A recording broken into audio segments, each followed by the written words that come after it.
Hi friends, thank you for joining me today on Hey It's Dwayne. Those that know me know that my all-time favorite character is Stitch from Disney's Lilo and Stitch.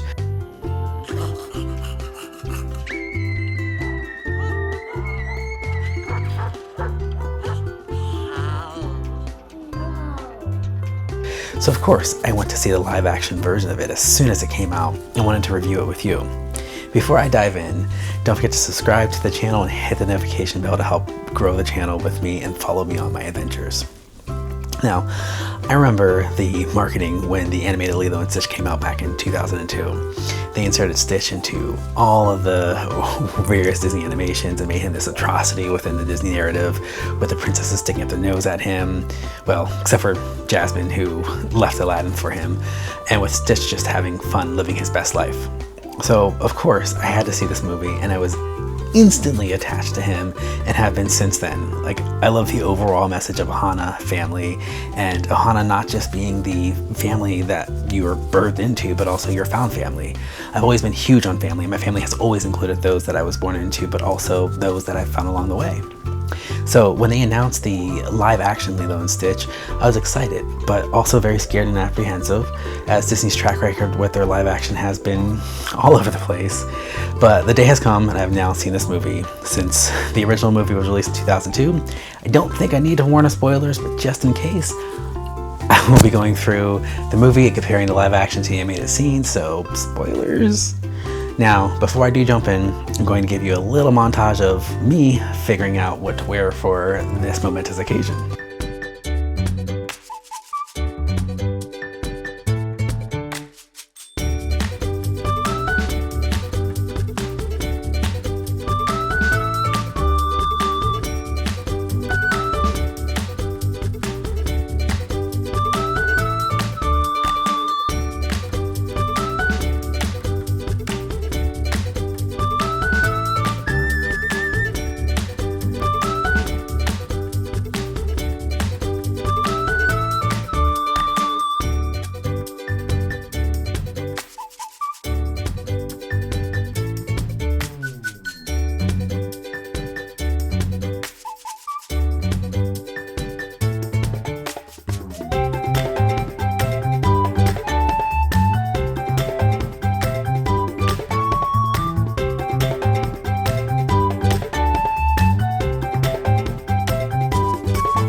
Can you guess which one I chose? Leave it in the comments, see if you're right. All right, let's jump in on this Hawaiian roller coaster ride and go through the movie with my other thoughts on it. Now, the movie opens up just like the animated one did, on a galactic ship where Jumba Jacoba is standing trial for his atrocity that he created in Experiment 626. Now, Jumba definitely appears much different than I was expecting. I don't know if it was just me expecting more of a fun approach to character design, or that they had something more closer to the animated movie or not, but he seems slightly off-putting for me and others, according to other reviews I've seen. The councilwoman all look fantastic, great. I love how they really dig into the sea approach for all the characters' designs, especially with the councilwoman's dormant around her neck looking more like a coral now, other than it reminding me of antlers in the animated film. The various council people are all sea life type folks, so it's all great that way. Then pops up Stitch running around in his glass cage, all nice and fluffy. We get to see some references to the other experiments, such as Leroy, Angel, Reuben. As with the animated version, when asked to speak, Stitch gives his alien insult that offended everyone in court, causing them to lose their lunch, and even have the one council member inking their bowl. Now, this solidifies him as an abomination and that he needs to be exiled. They put him into his cuff prison with the DNA-locked guns focused on him. He does this fun spit scene, escapes into the cruiser, yes, the red one, and then as they're pursuing him, hyper jumps towards Earth. They provide a much better scientific explanation in this film as to why water is bad for Stitch. Basically, his density increases in water, and they're grateful he's going towards a planet that has 70% water until they see that he's actually projected to land on an island. Then we get one of the cutest new characters that I want a plush of, and she's a trigger-happy axolotl. She's adorable little psychopath, as the councilwoman would later refer to her as. Now, this is where we get introduced to Pleakley, dressed up as a cowboy rather than in general. Pleakley's character design looks like he's fresh out of water, slimy, gross, and I love it. He's still an Earth expert, keeps the side story of Earth being breeded spot for mosquitoes. Now, one of the first changes we do see is that there's no Gantu, which I was leery about, but winds up actually panning out for the most part, so cool there. Now, we get to Earth, where we're introduced to Lilo, played by the adorable Maya Kealoha. Disney did a phenomenal job casting this young woman. She is phenomenal and embodies Lilo, like, perfectly. We also get the wonderful Hawaiian music with some newer tracks add to the already amazing soundtrack that they had in the animated version. We're introduced to Lilo swimming in the ocean, leaving a sandwich for Pudge, the fish, although it's clearly a sandwich, lettuce, tomato, not a peanut butter sandwich like in the animated things, but he ate it, so hopefully he likes it and the weather is still fine. The film is nearly shot for shot up to this point, which for some gives the whole, why are they even doing this besides to make more money? But for big fans like me, it's great seeing these shots in the real world, and it's introducing the story to a whole new line of young people and a whole new generation who hopefully fall in love with it. Now, we continue on where we see Lilo brushing us, and not to be late for Hulu practice. We see some additional scenes of what she does on her way there, which is kind of cool to see. And making it just in time for a performance, but her sister Nani, nowhere in the audience, nowhere to be found. And yes, they do include the scene of Lilo pushing Myrtle off the stage into this remake, which was it deserved? Violence is never the right answer, but I always root for my girl Lilo and laugh at this scene. So now we go to Nani, who is Lilo's caregiver after a family tragedy where she turns from sister to mom, and is working with her in the house, and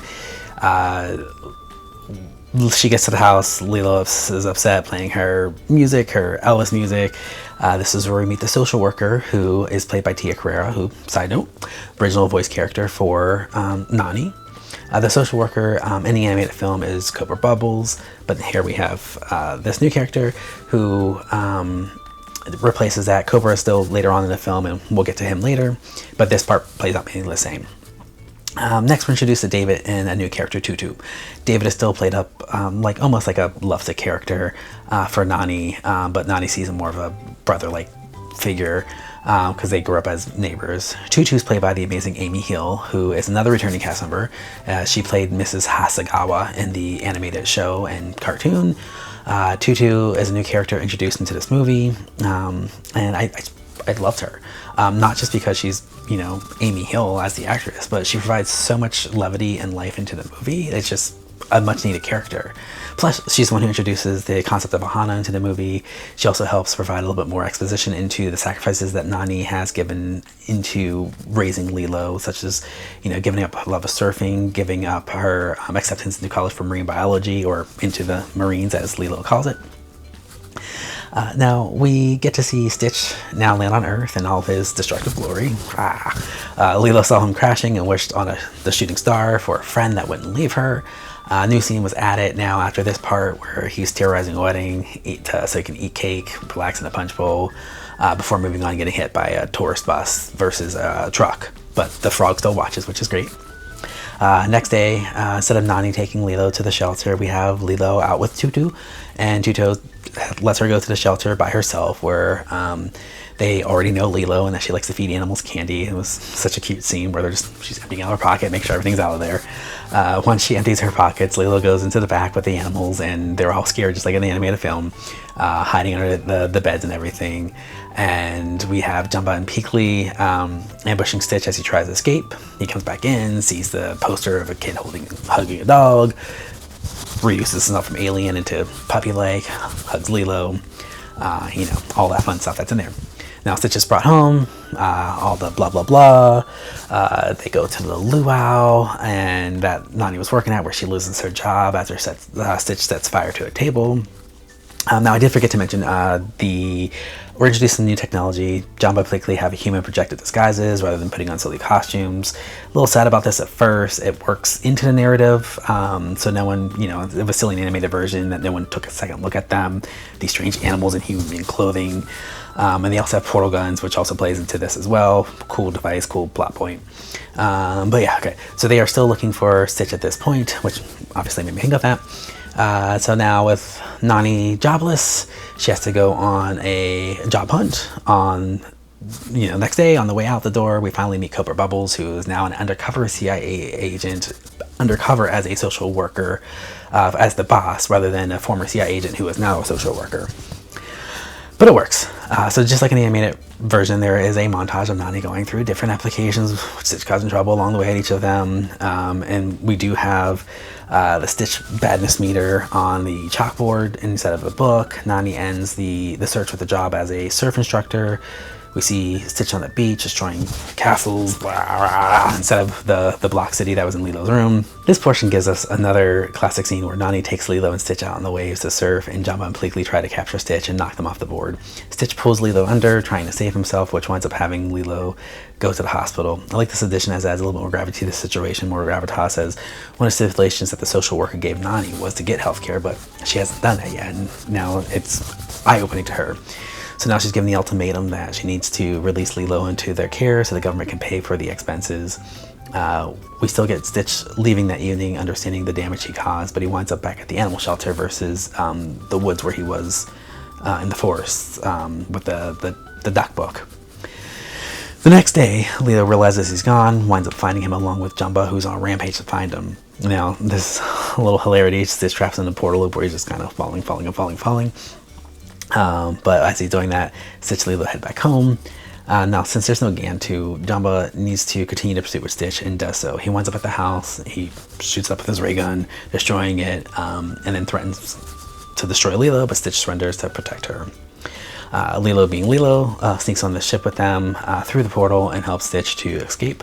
When the ship crashes, we get to see Stitch be selfless because they crash into the water just like the animated version, but here the ship isn't floating, it sinks and Lilo gets pinned under something.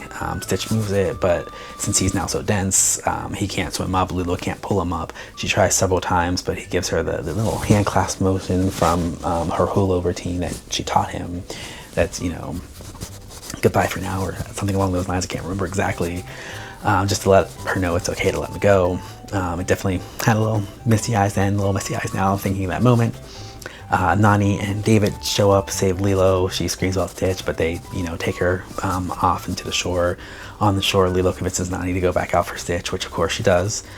She uses some Pooya the movie disbelief though, where she goes, gets him, holds her breath for a super insanely long time, and carries Stitch across the ocean floor. This would not happen in real life. But then they get him on the thing, resuscitate him, but this time with a hilarious use of a truck battery to jumpstart him. Alright, so now we get to the Galactic Woman landing in to take Stitch back, where he proclaims his name is Stitch, that he's found his Ohana. He gets to serve his exile out on Earth with Lilo and family with his Ohana. Now, instead of Jamba and Blakely staying, we have just Blakely staying since Jamba never redeemed himself. The credits roll, where we do get some acknowledgement of scenes cut, like the superhero Stitch in a laundry basket with the bra on the head and a towel. We get a really sweet mid-credit scene, which I'm glad is early on in the credits for people to see, as it just highlights the sisterly bond between Nani and Lilo. Even though Lilo is now under custody of Tutu and Nani has gone off to college, they still talk at night and share the bond and showcase the overall Ohana. No one gets left behind or forgotten. Now, I've only seen this version once so far. So there are likely things I may have missed or combined while talking about it, or put it in the wrong place. I might do another one of these after I see it a few more times, may even do a full-on comparison. But for my overall thoughts, clearly there were some elements removed and others added, and it balanced out pretty well overall. Was this a live-action remake that we needed? No. However, I am glad we got it anyways, as overall it really stuck to the overarching messing of Ohana, and the story of Lilo and Stitch, the broken family coming together. I think you can see the love put into this movie, even with the lower budget they had, which is why we had some cuts there. The well-crafted character designs really helped sell this for me. I wish they would have driven the story a little slower in some parts, as it seemed like I don't know, it was told over a couple days versus it being over a couple weeks, which would have been better. But I feel like I got the same feeling from the animated movie as well, so I can't really fully fault them on that. Now, since this is my first movie review I've ever done on this channel, I don't have a ranking scale to go off of. However, I did enjoy it. Yes, I know I'm a little biased, being Stitch is my favorite, and I'm super glad that it was faithfully done adaptation and was not a train wreck. I was really worried about that. I highly do recommend you go see this movie out in theaters, and I really do hope you do see it. If you have seen it, let me know your thoughts in the comments. If you haven't seen it yet, what are you waiting for? Go watch it, go see it, come back, let me know your thoughts. Tell me, was I blinded by my love for Stitch? Do you agree that it's a super cute movie and you're gonna go see it multiple times? Let me really know. Hi friends, welcome to Hey It's Dwayne. Today I'm going to be seeing Stitch on opening day here in theaters. Going to go and watch it, have fun, and come back to you with my thoughts and everything on it. Alright, so before we get started and get in there, I do have two different popcorn buckets that we're seeing. We're seeing it at Cinemark. So I got this one here, which is great. Velcro. Stitch holds on to it. And then a nice little tin that comes through and everything. Gonna go and watch it, and I'll come back to you later with my thoughts and opinions on it, but I'm super excited to see the Stitch movie, and hope you are too. Thanks friends for joining me as we talked about the new live-action Lilo and Stitch movie, which is out now. If you haven't seen it yet, what are you doing? Get to theaters, go see it. Let me know your thoughts on the movie. Did you stay and watch the mid-credits scene? Was it as cute to you as it was to me? I thought it was wonderful, just a lovely addition to the movie from what they had in the animation piece. If you haven't yet, please make sure you subscribe to the channel, like this video, and if you want to see me along my adventures more, make sure you're hitting that bell to make sure you're notified whenever I do come out with new pieces for you to view. Thanks for joining. Hey, it's Dwayne. See you next time.